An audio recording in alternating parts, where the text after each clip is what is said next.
It starts with ripping out this ugly, outdated carpet. And removal of the carpet itself is pretty easy. In most cases, you can simply just pull it straight up with a little bit of force. But on the stairs, each riser and stair has its own piece of carpet with about 1 billion staples in each one. So these pieces also came out pretty easily, but they did require a little bit more force due to the sheer number of staples that were used. I started from the top and worked my way down so I wouldn't need to deal with stepping on any tack strips. Next is by far the most tedious part of this entire project, and that's removing the tack strips and all of the different staples. So here I began at the bottom and worked my way up. That way I would always have some place to sit as I worked.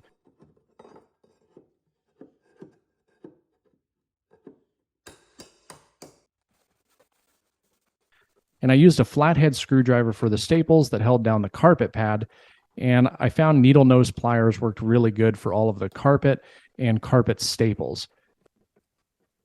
Once I got through a few stairs, it started going pretty smoothly.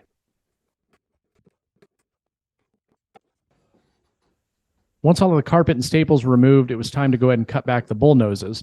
And so to do this, I ended up making this quick little jig that basically would give me a line of where I wanted to cut the bull nose on the treads. And I didn't have to cut it back all of the way to the risers, but I had the length to do so. So I thought it would make the process a lot easier, and it did.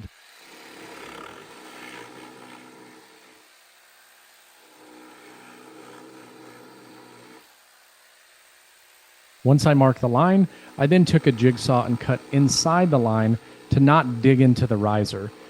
I did dig in on a couple occasions, but since it's going to be covered, it really wasn't that big of a deal.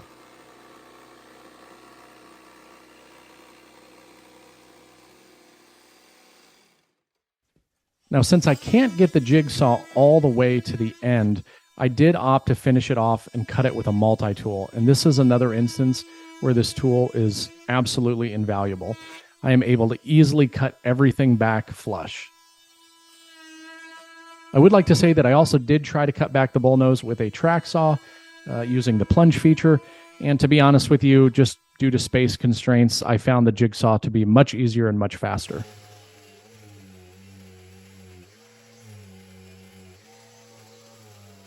Now, because I didn't cut the stair flush to the riser, I did need to go back and do that before moving forward. So I tried 2 different approaches on this. The first option was to take a sander with some aggressive grit sandpaper just to make the process fast and sand everything back flush. And this worked really well.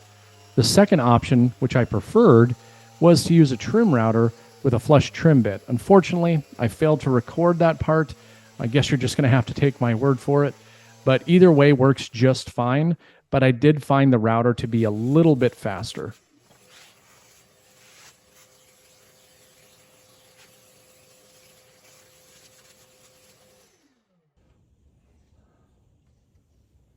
Now that the stairs were prepped, I could start cutting all of my risers. To do this, I used a stair tread jig. This is incredibly helpful with this process, and I would argue that it's pretty much a necessity. The one that I'm using here is an overly fancy one, and there are many other cheaper options, but I like fancy stuff. Here you can see me using a spacer to the left and right for the jig to actually sit on. And this is because I'm working from the bottom up on the install. So I will be setting the risers on top of the flooring after it's in place. And the benefit to this is that I have a little bit of play with the treads, so they won't need to be perfect, as the risers will cover it in the back. And this will all make more sense once I get to the install. After I set my gauge, I then take it to one of my risers, I mark the line, and then all I need to do is simply adjust the miter saw as needed to cut on that line.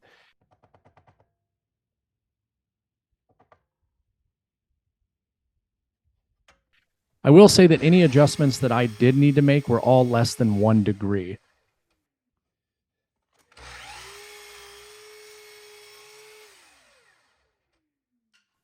I would also like to add that I do mark the backs of each one of the risers, and I mark it with which one it is and what the top is. This helped me keep everything organized because every single riser was slightly different.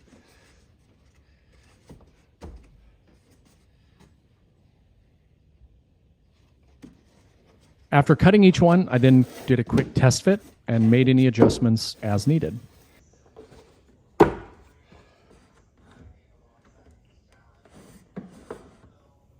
Once all of the risers were done, I then moved on to the treads, and I followed the exact same steps with the stair tread jig.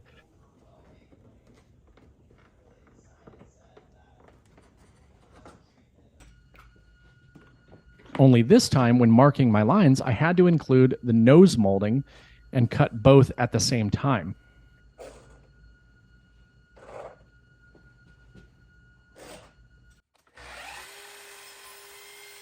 Again, I followed the same steps at the miter saw, just cutting two separate pieces instead of one.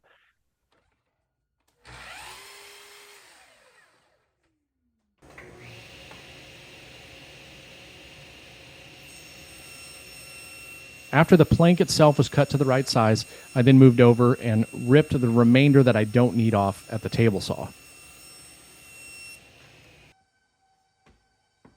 And just like before, I test fit each piece and made any necessary adjustments. The flooring and nose molding do not lock together. They are designed to slide together for a seamless fit. The adhesive is what's going to keep them together.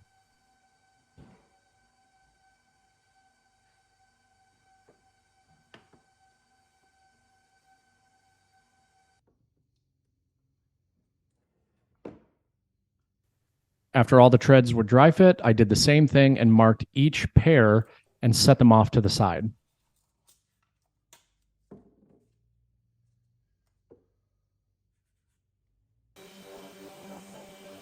Now to finish the risers, I sanded them down, cleaned off any remaining dust or debris, and I applied 2 coats of primer and 2 coats of paint. And during this time, I also did the exact same process to the stringers. That way it's already finished when I install everything.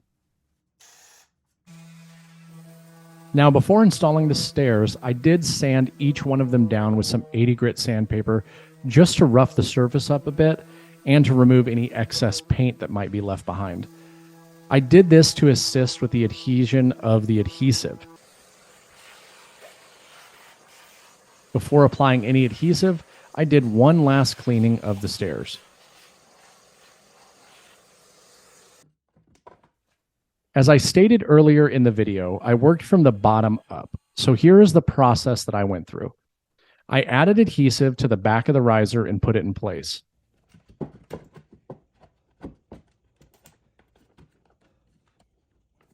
I secured it along the top using an 18 gauge brad nailer, because those holes will be covered by the nose molding. This was only to help hold it in place while the adhesive sets up.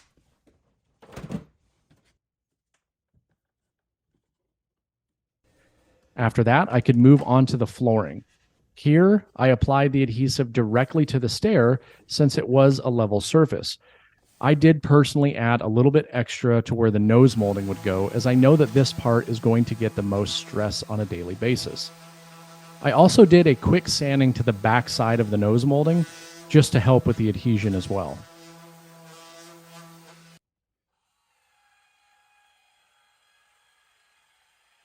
I then placed the plank down with a gap at the back.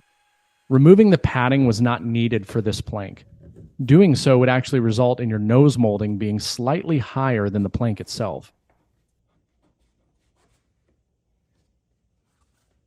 From there, I added the nose molding and slid it back to join the 2 pieces and get the molding tight to the riser.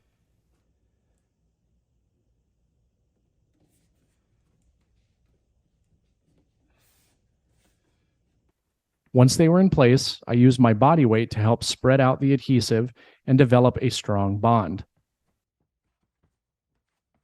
I decided to place 3 nails along the backside to keep the pieces from sliding as I worked.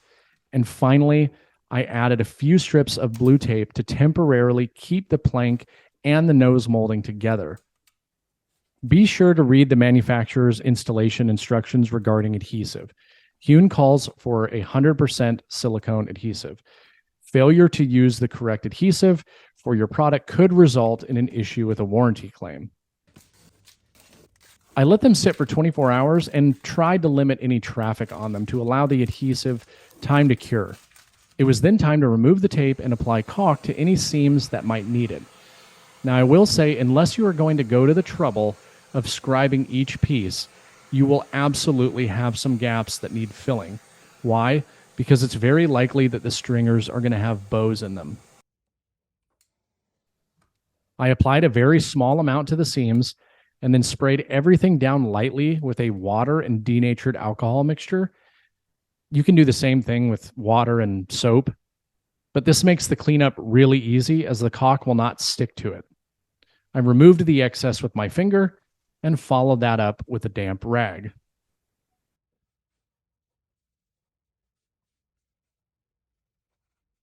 I wanted to drop this in here and point out that I also did the landing. I didn't film any of it. I actually have a video that's very detailed on how to install this hewn flooring. And the way that I installed it up here is exactly the same. One thing that I want to point out is that I waited to do this until the stairs were done. And also one thing that I added is I did use adhesive on the first plank that goes into the nose molding. Earlier in the video, I said that these do not lock together. So because this is a floating floor and there is a little bit of space along each side, I didn't want it to end up shifting and coming away from the nose molding and then seeing a visible gap. So for me, the solution was put this in place, get a nice seam, make sure that that's adhered down, and then every single plank after that locks in so I don't need to worry about them separating for any reason. And then the other thing with that is that it still gives it the ability to move based on, temperature changes or any kind of movement seasonally that might happen in the floor. It would just focus all the movement back towards the back. And just like that, my stairs were done.